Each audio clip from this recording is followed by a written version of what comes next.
आपली कुणीही मदत करत नाही. सकाळपासून संध्याकाळ रात होईपर्यंत लेकरं उपाशी आहे. 5 वर्षाचा मुलाला ताप आला. खूप ताप आला, त्याला मेंदूमध्ये ताप गेला. ती 3 वर्षाची मुलगी त्या दादाजवळ बसलेली होती. दादाला म्हणते, दादा बरं नाही वाटत का तुला? दादाजवळ मोठी आई जवळ गेली. आईला म्हणते, आई आपला दादा मरणार का ग? आपला दादा मरणार का ग आई? अगं अशी का बोलतीस तू? उद्याचा आधार आहे आपला दादा, जगण्याचा पाया आहे आपला दादा.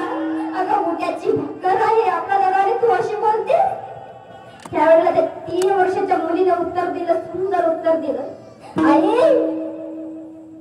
ती मुलगी म्हणते, आई ज्या वेळेला आपला दादा मरणार ना त्यावेळेला लोक आपल्याला खायला आणून देतील का? ज्या वेळेला आपला दादा मरणार तेव्हाच लोक आपल्याला खायला आणून देणार. म्हणून मी अशी बोलली का आई?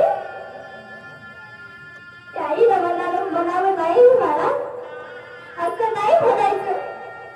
आपल्या तुझ्या वडिलांनी ज्यांना मदत केली होती आज ते आपल्याला देत नाहीये खायला. त्याच मला असं वाटतं त्याच लोकांनी माझ्या पतीला कृष्णाचं नादी लागलं.